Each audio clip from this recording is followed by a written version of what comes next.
بسم اللہ الرحمن الرحیم۔ گرامی قدر سامعین و ناظرین، اللہ کی عطا کردہ توفیق سے آج ہم 17ویں پارے کی مختصر تفسیر و تشریح بیان کرنے کی سعادت پا رہے ہیں۔ سامعین محترم، 17ویں پارے کے آغاز میں اللہ تعالیٰ نے فرمایا کہ لوگوں کے حساب کا وقت قریب آ گیا ہے اور وہ غفلت کا شکار ہیں، دین کی باتوں سے روح گردانی کر رہے ہیں، اور جب بھی نصیحت کی کوئی بات ان کے پاس آتی ہے تو توجہ سے نہیں سنتے، بس کھیل تماشے کے انداز سے سنتے ہیں اور نبی کو اپنے جیسا بشر قرار دیتے ہیں، قرآن کو جادو، خواب پریشاں، شاعری اور خود ساختہ کلام قرار دے رہے ہیں۔ قرآن نے بتایا کہ پہلے رسول بھی حاملین وحی تھے اور وہ بھی کھاتے پیتے تھے، یعنی بشری تقاضے نبوت اور رسالت کی عظمت شان کے خلاف نہیں ہیں۔ اس کے بعد پچھلی قوموں کی سرکشی اور ان پر نازل کیے جانے والے عذاب کا ذکر ہے۔ سامعین و ناظرین، آیت نمبر 22 میں اللہ تعالیٰ نے کائنات کے نظم و ضبط، توازن، اعتدال اور حکیمانہ نظام کو توحید کی دلیل کے طور پر پیش کرتے ہوئے فرمایا، اگر آسمان و زمین میں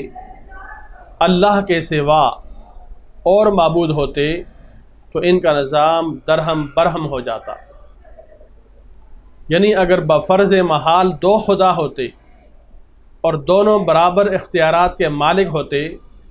تو ان کی ترجیحات اور فیصلوں میں ٹکراؤ ہوتا اور نتیجہ کائنات میں فساد اور تباہی کی شکل میں رونما ہوتا، اور اگر ایک کا حکم چل جاتا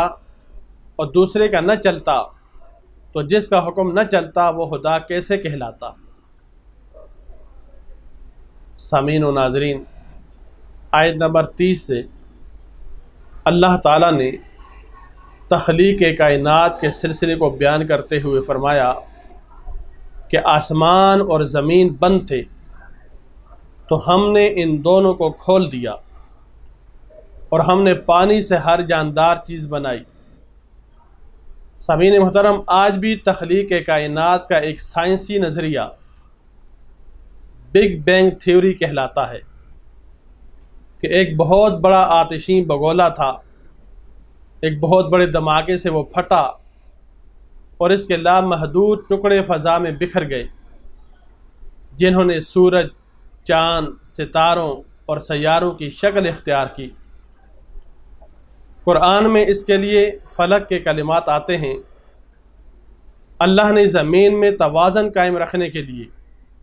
اونچے اونچے پہاڑ بنا دیے اور ان کے درمیان کشادہ راستے بنا دیے ہیں، اور آسمان کو بغیر ستونوں کے محفوظ چھت بنا دیا، رات اور سورج اور چاند کو پیدا کیا، ہر ایک اپنے مدار میں تیر رہا ہے۔ سامعین و ناظرین، آیت نمبر 35 میں قانون قدرت بیان کیا کہ ہر نفس موت کو چکھنے والا ہے، یعنی ہر ذی روح، ہر ذی حیات جو بھی اس دنیا میں آیا ہے اس پر موت آئے گی۔ آگے چل کر بتایا کہ قیامت اچانک آئے گی، حیرت زدہ کر دے گی، اور نہ کوئی اسے رد کر سکے گا اور نہ کسی کو مہلت ملے گی۔ سامعین و ناظرین، آیت نمبر 51 سے ایک بار پھر ابراہیم علیہ السلام کا ذکر ہے کہ وہ اپنے عرفی باپ اور قوم کو بت پرستی پر ملامت کر رہے ہیں اور کہتے ہیں، اللہ کی قسم، تمہارے پیٹھ پھیر کے جانے کے بعد میں تمہارے بتوں کے ساتھ ایک خفیہ تدبیر کروں گا۔ سو ابراہیم نے ان کے بڑے بت کے سوا سب بتوں کے ٹکڑے ٹکڑے کر دیے۔ پھر ایسا ہی ہوا، نمرود کی قوم نے کہا کہ ہمارے بتوں کا یہ حشر کس نے کیا؟ پھر انہوں نے خود ہی کہا کہ ایک جوان ہے جس کا نام ابراہیم ہے، حضرت ابراہیم کو مجمع عام میں بلا کر ان سے جواب طلبی کی گئی، تو انہوں نے کہا کہ یہ سوال اپنے بڑے بت سے کرو اگر وہ بول سکتے ہیں۔ اس پر وہ بڑے شرمندہ ہوئے۔ اس کے بعد انہوں نے ابراہیم علیہ السلام کو آگ کے ایک الاؤ میں ڈالا، مگر اللہ کے حکم سے وہ آگ ابراہیم علیہ السلام پر ٹھنڈک اور سلامتی بن گئی۔ اس کے بعد لوط، اسحاق و یعقوب علیہ السلام کا ذکر ہے کہ انہیں امام ہدایت بنایا اور نبوت اور علم عطا کیا۔ سامعین محترم، آیت نمبر 78 سے حضرت داؤد و سلیمان علیہ السلام کے ایک مقدمے کا ذکر ہے، جس میں حضرت داؤد علیہ السلام نے ایک فیصلہ کیا اور سلیمان علیہ السلام نے اس فیصلے کو غلط قرار دے دیا۔ سامعین محترم، آیت نمبر 78 سے حضرت داؤد و سلیمان علیہ السلام کے ایک مقدمے کا ذکر ہے، جس میں حضرت داؤد علیہ السلام نے ایک فیصلہ کیا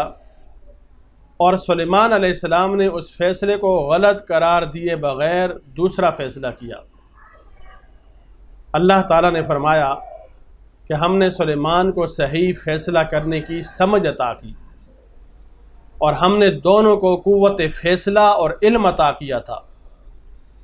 اس سے معلوم ہوا کہ ایک عدالت کے فیصلے پر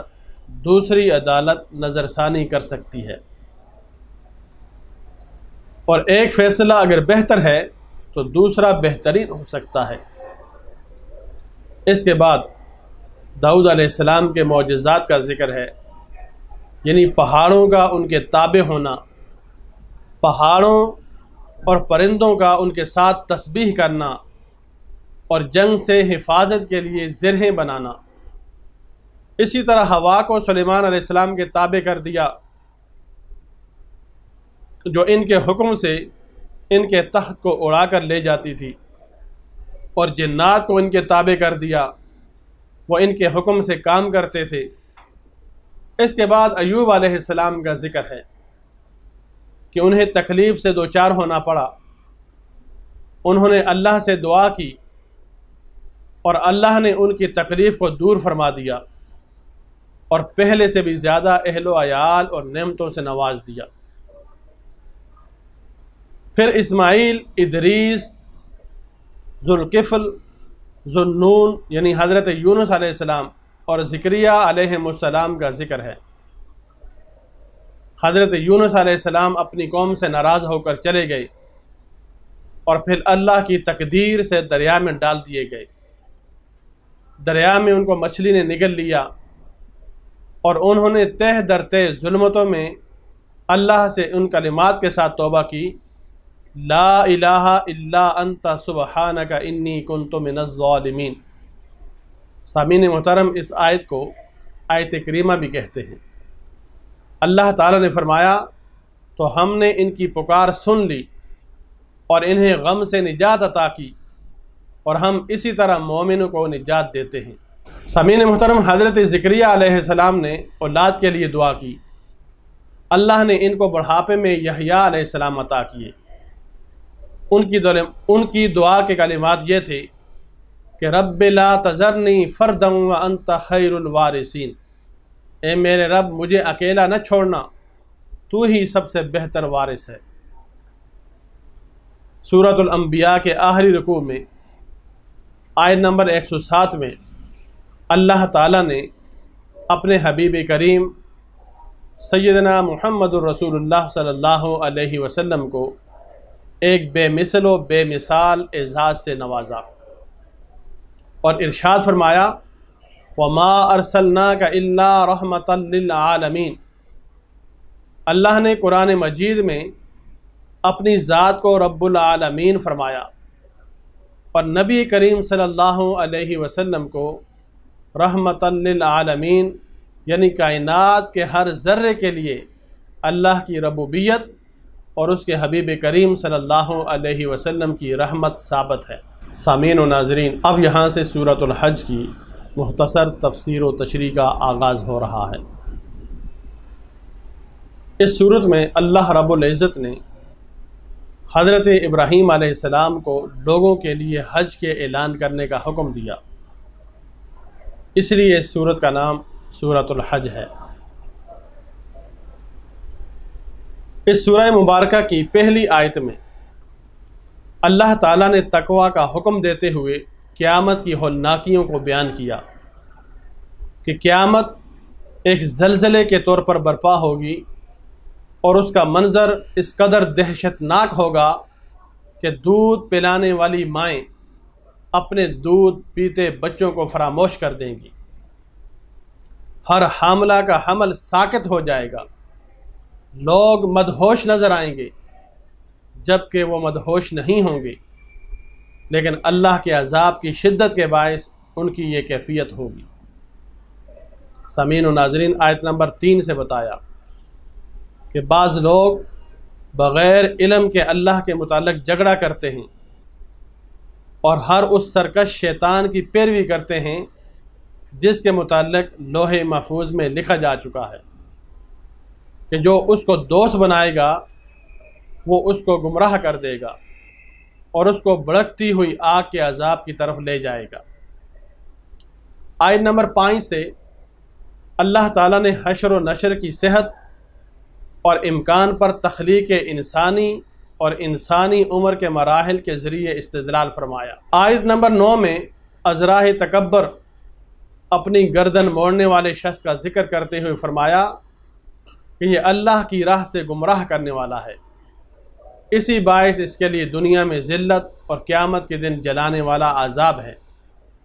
اور یہ اس کی ان بدعمالیوں کی سزا ہے جو اس نے آگے بھیجی، اور بے شک اللہ بندوں پر ظلم کرنے والا نہیں۔ آیت نمبر 15 سے فرمایا کہ جس کا یہ خیال ہو کہ اللہ تعالیٰ دنیا اور آخرت میں اپنے رسول کی ہرگز مدد نہیں کرے گا تو اس کو چاہیے کہ وہ اونچی جگہ پر رسہ باندھ کر یعنی اپنے گلے میں ڈال لے، پھر اس رسے کو کاٹ لے، پھر یہ دیکھے کہ آیا اس کی یہ تدبیر اس کے غضب اور غصے کو دور کرتی ہے یا نہیں۔ اسی طرح ہم نے قرآن کو واضح آیتوں کے ساتھ نازل کیا، بے شک اللہ جسے چاہے ہدایت دیتا ہے۔ سامعین محترم، آیت نمبر 17 میں فرمایا کہ دنیا میں بظاہر اہل ایمان یہود، صائبی، عیسائی، آتش پرست اور شرک کرنے والے ملے جلے سے ہیں، لیکن اللہ تعالیٰ قیامت کے دن ان سب کے درمیان فیصلہ فرمائے گا، بے شک اللہ ہر چیز پر نگہبان ہے۔ آیت نمبر 18 میں بتایا گیا کہ جو کچھ آسمانوں اور زمینوں میں ہے، سورج، چاند، ستارے، پہاڑ، درخت، چوپائے اور بہت سے انسان، یہ اللہ ہی کے لیے سجدہ کرتے ہیں، اور بہت سے وہ بھی ہیں جن پر عذاب مقدر ہو چکا ہے، اور جس کو اللہ ذلیل کر دے اس کو کوئی عزت دینے والا نہیں۔ آیت نمبر 25 سے فرمایا جن لوگوں نے کفر کیا اور اللہ کے راستے اور اس مسجد حرام سے روکنے لگے جس کو ہم نے لوگوں کے لیے مساوی بنایا ہے، خواہ وہ مسجد میں معتکف ہوں یا باہر سے آئیں، یا جو اس مسجد حرام میں ظلم کے ساتھ زیادتی کا ارادہ کرے گا ہم اس کو دردناک عذاب چکھائیں گے۔ سامعین و ناظرین، آیت نمبر 27 سے حضرت ابراہیم علیہ السلام کو حکم دیا گیا کہ لوگوں میں بلند آواز سے حج کا اعلان کیجیے، وہ آپ کے پاس دور دراز راستوں سے پیدل اور ہر دبلے اونٹ پر سوار ہو کر آئیں گے۔ حضرت ابراہیم علیہ السلام نے ایک پتھر پر کھڑے ہو کر ندا کی، اے لوگو، اللہ نے تمہارے اوپر حج فرض کر دیا ہے۔ اللہ تعالیٰ نے یہ ندا ان سب کو سنا دی جو مردوں کی پشتوں میں اور عورتوں کے رحموں میں تھے۔ ان سب نے اس ندا کا جواب دیا جو اللہ کے علم میں قیامت تک حج کرنے والے تھے۔ انہوں نے کہا کہ لبیک اللہم لبیک۔ سامعین و ناظرین، آیت نمبر 28 میں مقررہ ایام یعنی یوم نحر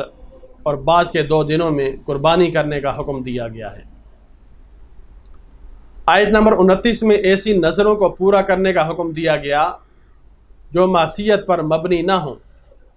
اور اللہ کے گھر کے طواف کا حکم دی۔ آیت نمبر 31 میں اللہ تعالیٰ کے ساتھ شریک قرار دینے والے کی مثال کو اس طرح بیان کیا ہے کہ ایسا شخص گویا آسمان سے گرا، پھر اسے مردار خور پرندوں نے جکڑ لیا، یا آندھی نے اس کو کسی دور کی جگہ پر پھینک دیا ہو۔ آیت نمبر 32 میں فرمایا کہ جس نے اللہ کی نشانیوں کی تعظیم کی تو بے شک یہ دلوں کے تقوی کی علامت ہے۔ آیت نمبر 34 سے فرمایا ہم نے ہر امت کے لیے قربانی کا طریقہ مقرر کیا تاکہ وہ اللہ کے دیے ہوئے بے زبان چوپایوں پر ذبح کے وقت اللہ کا نام لیں، بس تمہاری عبادت کا مستحق ایک اللہ ہی ہے، اور قربانی کے اونٹوں کو ہم نے تمہارے لیے اللہ کی نشانیوں میں سے نشانیاں بنا دیا ہے، ان میں تمہارے لیے بلائی ہے، پس تم ان کو قطار میں کھڑا کر کے ان کے نہر کرنے کے وقت اللہ کا نام لو، پھر ان سے خود بھی کھاؤ اور محتاج اور مانگنے والوں کو بھی کھلاؤ۔ سامعین و ناظرین، آیت نمبر 37 میں بتایا کہ قربانی کا مقصد گوشت پوست کا حصول نہیں، بلکہ اس فعل قربانی سے جو تقوی حاصل ہوتا ہے وہ قربانی کی اصل روح ہے۔ اگرچہ اللہ تعالیٰ نے اپنے آخری نبی کی امت کو قربانی کے گوشت پوست سے استفادے کی اجازت دی ہے۔ سامعین محترم، آیت نمبر 41 میں بتایا کہ یہ سنت الہیہ ہے کہ وہ مجاہدین کے ذریعے ظالموں کا قلع کما فرماتا ہے۔ اگر ایسا نہ ہوتا تو راہبوں کی خانقاہیں، کلیسا اور یہودیوں کی عبادت گاہیں اور مسلمانوں کی مساجد کو ویران کر دیا جاتا۔ آیت نمبر 41 میں حکومت اسلامیہ کے قیام کا مقصد نظام صلاۃ و زکوٰۃ کے قیام، نیکیوں کو پھیلاؤ اور برائیوں کے سد باب کو قرار دیا ہے۔ آیت نمبر 61 سے ایک بار پھر نظام گردش و لیل و نہار، بارش کے نزول اور اس کے نتیجے میں سبزے کے اگنے، سمندروں میں کشتیوں کی روانی اور آسمان کے بغیر ستون کے قرار کو اپنی قدرت کی نشانیاں قرار دیا۔ آیت نمبر 73 میں اللہ تعالیٰ نے مشرکوں کے بتوں کی بے بسی کو بیان فرمایا کہ وہ سب مل کر ایک مکھی بھی پیدا نہیں کر سکتے، اور اگر مکھی ان سے کوئی چیز چھین لے تو وہ اس سے واپس نہیں لے سکتے۔ بت اور ان کے پجاری دونوں کمزور ہیں۔ سامعین و ناظرین، اللہ کی عطا کردہ توفیق سے 17ویں پارے کی مختصر تفسیر و تشریح مکمل ہو چکی ہے۔ دعا ہے کہ اللہ تبارک و تعالی